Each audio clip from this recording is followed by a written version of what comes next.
Hello, everyone, and welcome into another episode of The Crowded Booth. Today, we're talking about the SEC releasing the new schedules for 2024. It's going to probably be a 1 year off only, 8 conference games.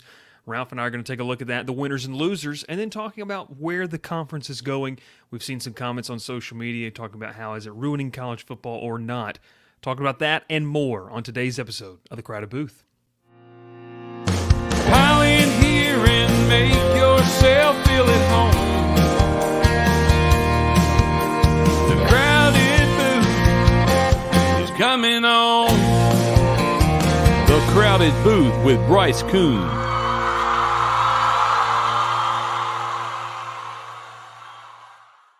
And we welcome in here on a recording on a Friday. I think this will come out Friday, probably Saturday. We'll see the turnaround time getting this one up. But Ralph, good to see you.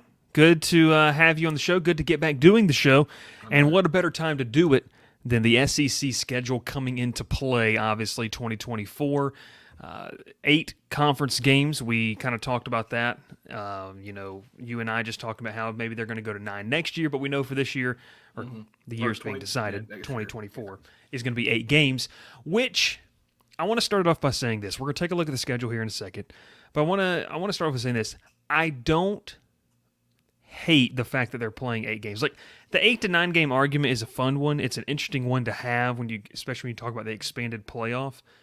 But I think before we do and get into the schedule and the winners and losers, I do think the SEC did a great job of quieting some of the groans from around the rest of the country when it comes to playing in only an 8-game schedule. It's pretty evenly matched up. We're going to talk about why Oklahoma fans just need to calm down for a little bit. Of course, Vanderbilt's Vanderbilt. I mean, that's just what it is over there. But in all, the biggest thing that calms it down for me is Georgia playing Alabama in the regular season. I mean, you're going to have 2 teams that are going to be probably number 1 and number 2, or at least in the top 5, both of those teams in 2024, playing each other in the regular season. And I think that's what the rest of the country wants to see, the strength of schedule, especially on the Georgia side of things, having to play some teams out there in the West, and they do that. And so I think that they're going to go to Texas as well, but having that matchup really makes a big difference. Let's pull that up. Ralph's got the graphic right there. Fantastic graphic we found over here on Twitter. The 2024 SEC Football Conference opponents reveal. Ralph, I'll hand it off to you first here. There's a lot to dissect. There's a lot to talk about in this one. Who, just from a glance, the big winner, who's a winner of this schedule to you? I mean, honestly, I think it's Texas A&M at first. You get your tough teams at home. So you're getting LSU, you're getting Arkansas and Texas all at home. You go on the road to Auburn. That's always a dangerous environment to play, no matter what it is. Mississippi State's coming off some of their best time the past 2 years, really. Kind of going through a transition right now. Lost their coach last year. It was a rough inning for him. And then you go on the road to Florida. We don't know what Florida's going to be. We really don't know yet. South Carolina's, they're scary. But by the time they play them, Rattler's gone. They'll be transitioning a new quarterback in. So you might get them in an off year. So A&M really to me wins this battle. Because honestly, you don't even play Arkansas at home. You play them on a neutral site. So you're not playing anyone really hard on the road. You have Auburn, but Auburn's also transitioning a new coach this year into the next year. So you're catching Auburn in a weird time too. So really, A&M wins the schedule release because you're not playing Alabama again. You're not playing Georgia. You're not playing the guys who are just pounding you probably the last 2 years. So they walk out of this like heads held high, like, hey, we're winning this one. We're not having to get thumped by Bama again. This is not going to be, what we've been doing the past few years. And we win one maybe, and then the next year they come in and just destroy us. So they win this one to me, honestly. You can say some other things or other teams are playing like, well, they don't have to play so-and-so on the road. Well, I mean, it's the SEC. No matter who you play on the road, it's still a tough environment. So. Yeah. I like what you say there with A&M. I'm going to stay in what is formerly known as the Western Division. As we know, no more divisions starting in 2024. And, Ralph, this is a big reason why I think that this team is a winner. I posted a clip on my Twitter of this, so it's the team that I'm covering now. I do think they're a winner in LSU in the sense of, look, you're playing arguably your 2 hardest games at home, Alabama, and you could really flip-flop between Ole Miss and Oklahoma. Now, this is what I want to say about this. I think the road for Oklahoma, and we're going to talk about them in a second, so I don't want to just quick little 7 words here. Ralph's going to count me out, but it's not going to be 7. I've never said anything in 7 words or less, but I've already just said 14 words right now. Oklahoma has a long way to go under Venables. Oh, yeah, 6. 6 or 7, yeah. But so they've got a long way to go. We're going to get that in a second. If you're LSU, when you're moving away from divisions, you're already a winner in the sense of the Alabama game isn't a de facto SEC West title game anymore. You still can reach it. You could play Alabama in the title game. You could have 2 West opponents, 2 East opponents as we formerly know it.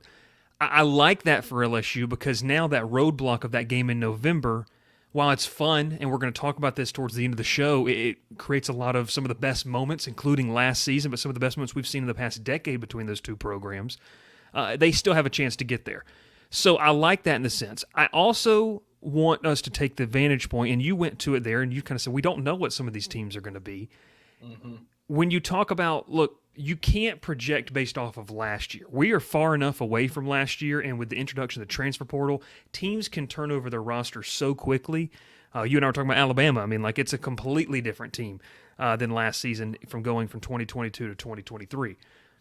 So for LSU, I mean, look, you know Alabama's going to be good. Right. Ole Miss, this is where I sit with them. I think that Ole Miss is going to be a team that Lane Kiffin's going to have talent there. How are they gelling? That's going to be the biggest question because he's shown he loves to go to the transfer portal. Depends on obviously what time of the year you're playing them as well. Are you playing them later on the season when the offense is clicking? Or early on when they're trying to do that and find their connection together.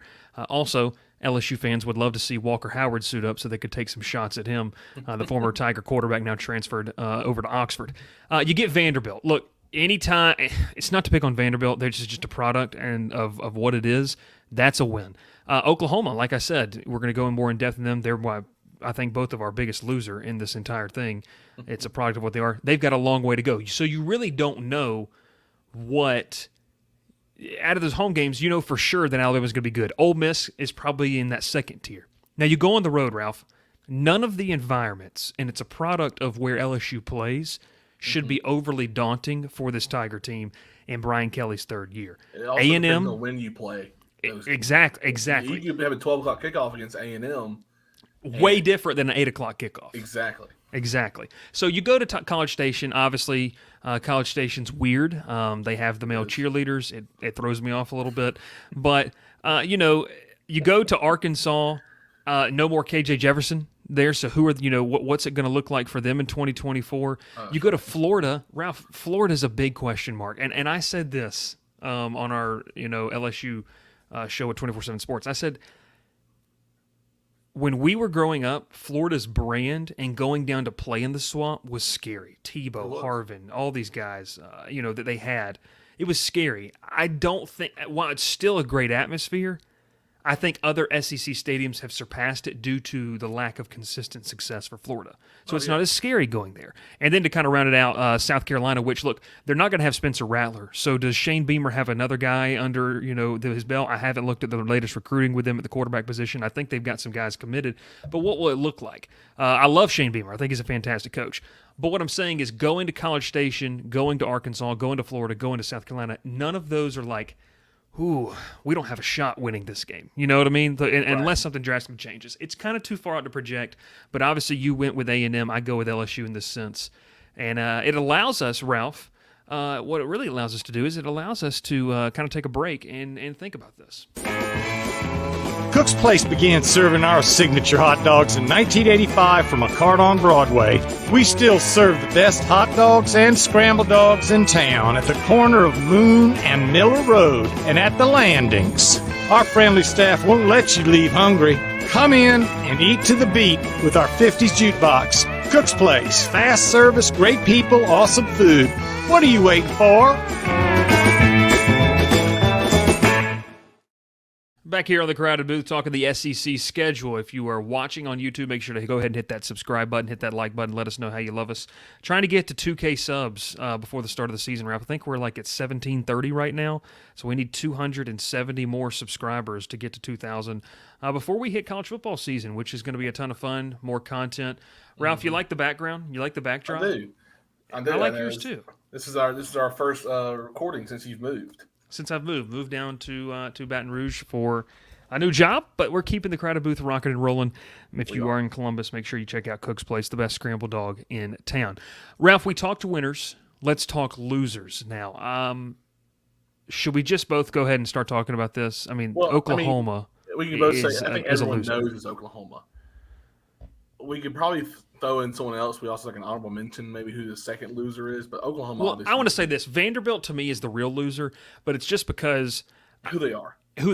But I'll tell you who's not a loser, and that's Vanderbilt fans. Get your tickets now. You're going to get the chance to see Tennessee, Alabama, Texas, LSU. You could go to LSU, obviously, but your home slate is amazing. Like, you get to see some really fun games. Anyways, continue with what you're saying about Oklahoma. Really, but you get to see some pretty cool people play. Exactly. But, yeah, go ahead. Oklahoma obviously is the main loser. You could say, some like Auburn fans are kind of how to say you got to go to Auburn, you got to go to Bama and Georgia, and then you get Kentucky thrown in there, which is never really fun because Kentucky is always kind of a weird game for Auburn when they play them on the road. I feel like Auburn plays Kentucky every time on the road. I don't remember the last time Kentucky's come to Auburn, honestly, in the past 10 years. But I mean, I'm probably wrong about that. I don't remember. But you also get to play, Oklahoma, Vanderbilt, Arkansas, and A&M at home. So you're kind of feeling good about those home games. But going to Bama and Georgia in the same year is just never fun. I mean, that's just – and it's probably going to be like Georgia, like third or fourth game of the year, and Bama at the end of the game, last game of the season. So you're getting beat up between those games. So that's probably one of my honorable mention, just Auburn thrown in there. But Oklahoma, main loser. You really don't want to go to LSU, Auburn, and Ole Miss in any time of any year. But that's the SEC West. So you were saying a minute ago, this is what Alabama, this is what A&M, this is what Mississippi State's been doing, this is what Arkansas's been doing year in, year out for the last 20 years, feels like. Maybe longer, actually not as long, but 20 years. Yeah. So this is what they're used to. This is a normal year for SEC West teams. This is what you wanted. You wanted the SEC. You're getting it. Sorry, you're not happy about it. Texas is sitting there like kind of laughing at them because they're not having to play everyone on the road, but they will eventually. I mean, you're not facing the same teams every year. You're gonna play someone different every year. This is how football works. But you wanted to be in the SEC. You're getting the SEC, so you can suck it up, get beat up for a year, and then play next year, and then hope for the year after that and make a good run and compete. Or you can roll over and just take it. I mean, this is going to happen. Welcome to the SEC, though, honestly. I think, too, Ralph, with Oklahoma, this is what I was kind of alluding to and wanted to go more in depth in this. And we can talk about, who has more instant success, but I think this kind of goes into this. For me, with Oklahoma, I think Brent Venables is a good coach, and they recruited well last season. They've got to find some talent and some solid footing, though, this year. This year is important for them to be good in the Big 12 and be able to translate some type of positivity and not still trying to find themselves under Venables in year one of the SEC. It'll be his third year. That to me is scary if I'm a Sooner fan. If we don't have success this season, it's going to be kind of concerning. And so I say that to kind of allude to the fact of, look, you mentioned it. This is not an easy schedule. Going on the road to Baton Rouge, going to Auburn, I mean, I will say this about Auburn, too. I imagine Auburn's going to be a much better football team under Hugh Freeze at the start of 2024 than they are here on June 15th or whatever today is, the 16th, I believe it is. I mean, so I think that's going to be even a harder game. It's going to be hard no matter what to go play down at Auburn, but when you add the fact that they're a better team and maybe they got some confidence, obviously, he's going to – if they do well this year, and we can do a show on this, I think recruiting's going to blow up for Auburn. They're doing really well with it right now. But obviously Oklahoma, you got to go to Missouri, which, look, they're not bad. Missouri is not bad. Ask Georgia last year, going and playing there. Then you have to obviously host Texas. I will say I hate that game is in – I hate that game's in Jerry's World. I don't like that. It's in the Cotton Bowl, I thought. No, it's in Dallas. They're moving it to the Cowboys Stadium. Absolutely hate that. You host Alabama, you host Tennessee, you host South Carolina. That's not fun. Not fun at all. So we have Oklahoma as kind of the biggest loser. You mentioned Auburn as an honorable mention, Vanderbilt as well. But yeah, I mean, as a whole, Ralph, my big takeaway is I really like what the SEC did. because I think they did the best job possible. And Right. look, it's going to be baptism by fire for Oklahoma. You know, Texas has to host Georgia. They've got to host Kentucky, Mississippi State. Like, they've got to host Florida. We don't know what they're going to be. They got to go, obviously, to A&M. But I want you to pick one game, okay?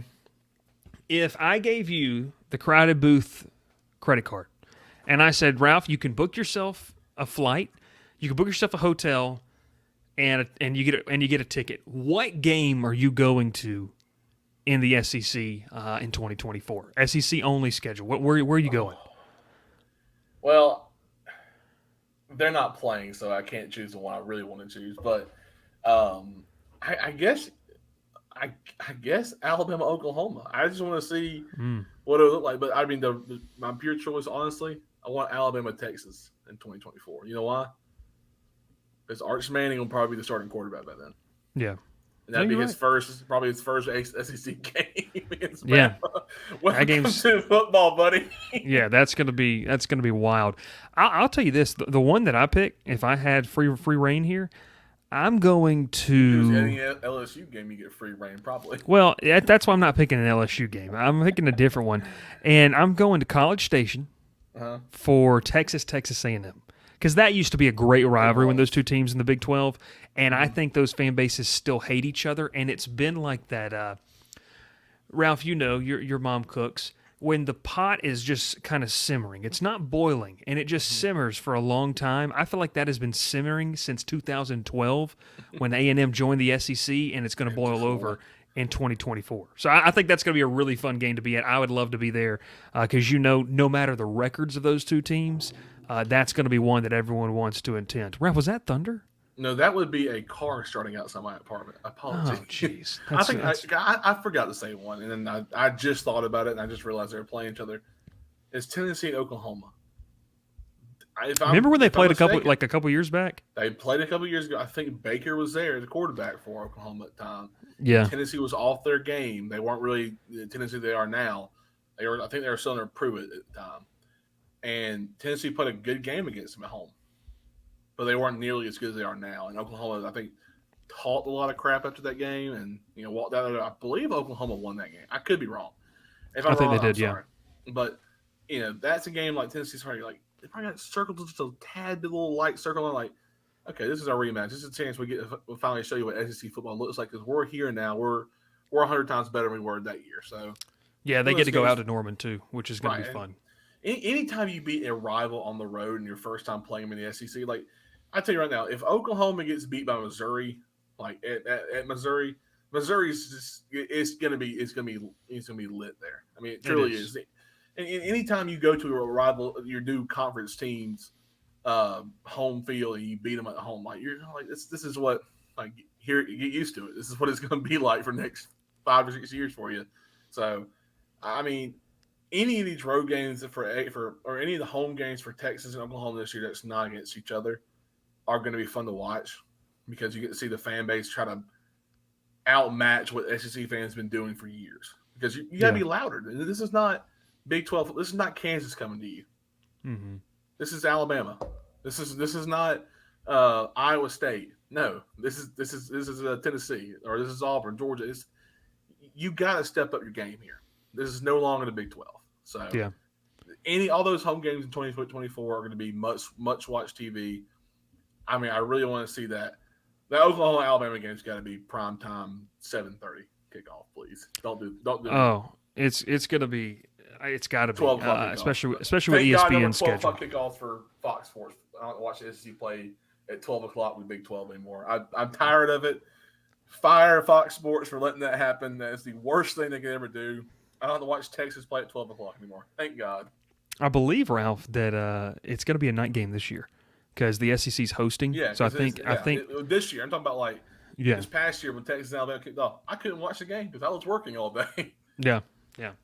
Well, look, I love it. I love the fact that they did this, and obviously we know this could just be a one-year deal if they move to 9 games. That's another topic for another day, though, as well. We'll have to wait a whole other show for that. Ralph, as we kind of looked at the schedule, we gave our winners and losers. We saw a comment, and if you've got the screenshot, can you send it to me? And I'll see if we can put it up on there. of the Facebook post from our friend Andrew Caraway. All right, so we got the clip, the quote pulled up here from Andrew Caraway, good friend, works over at Callaway High School in LaGrange, or outside LaGrange, wherever it is. I apologize if I'm butchering this. But, Ralph, I mean, you see right here, Andrew says, I hate what has happened to the SEC and college football in general. The regionality of the sport is what made some of these big non-conference games so special. Now, the regular season has been devalued by a 12-team playoff that wasn't needed. Conference realignment makes zero sense. It's nothing more than a glorified cash grab for TV money. I am just disappointed in Greg Sankey and the SEC for what they've done. Let's break this down, because I don't want to spend too long on this, because it could be an entire podcast episode on what we think has kind of happened. But this is... to me, okay, this is where I sit on this. I don't like the expansion of the playoff. You and I were texting about it this morning when you sent me the picture, the screenshot. I think it does devalue regular season games, and here's my take on it. What we were talking about earlier, the LSU-Alabama game, every single year has been like a knockout punch for one team for postseason play. Every single year it has been. And while you could say that college football is really fun when you have teams playing in the playoffs and stuff like that, it might just be personal preference. I love the regular season. I love the primetime games on Saturdays. Usually that LSU game's like the 3:30 CBS game, or maybe sometimes they move it down to a slot for an 8 p.m. CBS kickoff or a 7 p.m., whatever you want to do with this, ESPN kickoff. With the expansion of this playoff, so that we're going to talk about the playoff and then we'll talk about conference realignment, the expansion of the playoff has now made that game, it still means a lot for bragging rights for fans. And Ralph, you and I are still going to watch it. Like, I'm not going to act like I'm not going to watch it. I mean, I'll have to watch it. But what I'm saying is I get to watch it, I should say, not have to. But you'll probably be there too. Yeah, so the thing is that it won't be a knockout punch. So You'll be watching it, and let's just say, I mean, those games have, let's act like this was 2022. When Mason Taylor catches that pass in the corner of the end zone, go for two, LSU wins, the fans would probably still rush the field. But, Ralph, what was the conversation the very next week? Does LSU have an outside shot at making the playoff? And realistically, if they would have not lost to A&M and they had beat Georgia, you could make an argument they should have made the playoff as a two-team SEC title. You're not now. Look, you're still going to have them in the playoff, but it's not that you don't get those dire, consequential games in the regular season due to expanding it. Right. And so, want to get your thoughts on that real quick, and then I'll move on to the conference realignment. But you and I were kind of talking back and forth about this. I love the regular season. I don't want this sport to become something that I don't recognize and that I see in like college basketball. College basketball is and this might be an unpopular take, but I think that our audience will agree. College basketball is what it is because of the postseason, because of March Madness.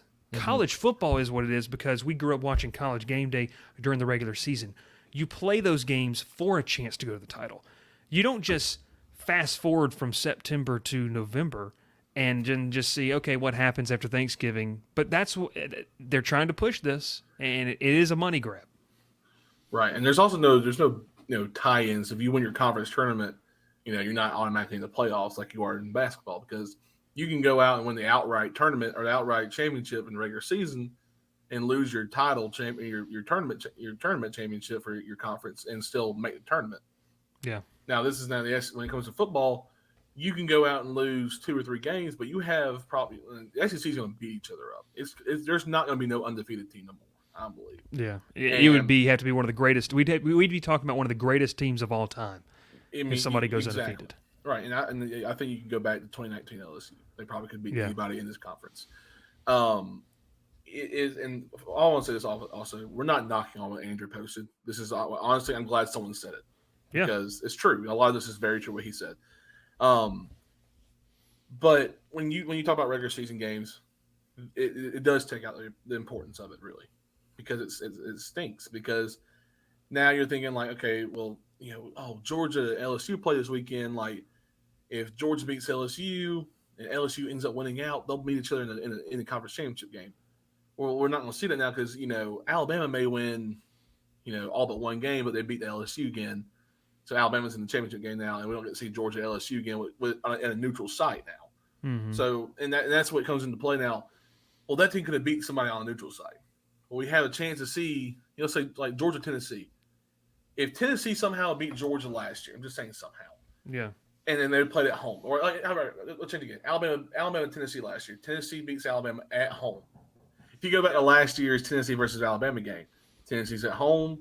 They're playing, Alabama at home. But if they're playing in Bryant-Denny last year, I think it's a whole different game. But we don't know what it would be like in a neutral site game. Mm-hmm. So you lose if Tennessee goes and loses one game, and Alabama's lost, one game at Tennessee, and they're both the top two teams in the SEC, and then somehow, you see Auburn somehow upsets Alabama. Now we don't get to see those two teams play on neutral site like we want to. Yeah. So you kind of ruin the SEC, like you said, that you kind of ruin that because there's not going to be an undefeated team. You're not going to have that number one like Georgia has been in the past, where they just dominated the SEC East. Honestly, they have. Yeah. So you don't have that anymore. So you're not having that. Okay, Georgia's going to walk through the SEC East, being in Atlanta, no matter who that comes out of the West. They'll probably play whoever comes out of the West. We don't have that anymore, which I kind of like that though. I'd rather see two different teams, two of the best teams in the SEC, play each other in a conference championship game than two of the best team in the SEC West versus the best team in the SEC East, because the West and East are. we've always said it. The West is always better. Mm-hmm. Well, a perfect example of that is 2019. You alluded to the LSU team. That LSU-Alabama game those were the two best teams of the SEC that year. LSU beat Georgia in the SEC title game, but the LSU-Alabama game was amazing. It's one of the greatest games that have ever been played in the past 10 years, honestly. Oh, it's game of the century. How many times we talk about LSU-Alabama being game of the century, it feels like. So I just think I don't like the fact that it does devalue the regular season. And I'll say this about the playoff, and we'll wrap it up here because we've gone too long here. Well, we had to edit, so that's fine. The playoff going to 12 teams is a direct result of conference expansion. And so Oklahoma and Texas, which is what we talked about today, entering. I don't have an issue, Ralph. Like, I'm going to watch the games. I'm excited to see, like, Georgia go play Texas. And I'm excited to see Oklahoma come to LSU and Alabama to go to Oklahoma. Those are going to be fun. The regionality of this sport, though, is what a lot of people grew up on, and I respect that, and I love that. Like, I grew up in the SEC, so like that's the conference, and I do believe that it is the best conference. Other people who grew up in Wisconsin, they're in Big Ten country, in Iowa, that's what makes this sport special. Now, I will say this: it doesn't necessarily maybe make sense. It does make sense because this is a money grab. They're saying, you want to expand these playoffs? We are going to load it up to where we're going to take the automatic conference bid. So the SEC champion will get that automatic bid. And then they'll get the bye. The at-large spots, like, we're going to do our best. We're going to do our best to fill every single one that we can. Right. And that's a legitimate argument. Like, how many times have people in the SEC had the conversation, the arguments back and forth on chat rooms, message boards, social media? Well, that 9-3 Auburn team, they would have destroyed an 11-1 Penn State team, or that 9-3 or that 10-2 Ole Miss team. Man, if they had the chance to play TCU, they'd stuff like these conversations that we've had for so long, we are going to get to see. The bottom line is it's a cash grab, it's a money grab, it's a chance for the big media to do this, and I do believe the Big Ten and the SEC eventually will pull away from everything. I think that mega conferences will come, but it's far into the future. As for this, 2024 SEC schedules have dropped. I enjoyed it. I'm excited to see this. I'm not going to lie and tell you it's two things. I don't love the expanded playoff. I don't mind Oklahoma and Texas being in the SEC. Like, it doesn't bother me. And I'll tell you this too: if your argument is college football expansion helps the little guys, they do not care about you. That is a complete bold-faced lie. They are telling you right to your face. They do not care about the ACC. They do not care about the Big 12. They don't care about the Pac-12. They don't care about the American Sun Belt. They don't care about any of that. They're throwing you a bone to make you feel good while they get ready to do just that. And Ralph's Troy Trojan's going to make a push for that. See, Ralph, it's going to be cool. I will say this, and we'll end it here. You can say, I know what you're going to say. All right, I think I do. If Troy is the highest Group of 5 ranked champion, okay, in 2024, let's just say that, It's going to be cool to have them in the playoffs. It's going to be But cool to watch this- them play at a cool bowl game and then get absolutely dethroned by somebody, and it'd be fun to watch.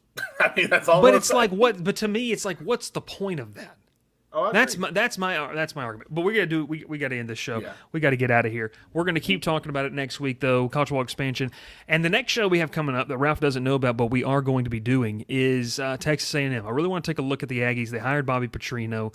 This year is a make or break year for Jimbo Fisher. No question about it. I think it's a $75 million buyout it dropped down to this year after being over 100.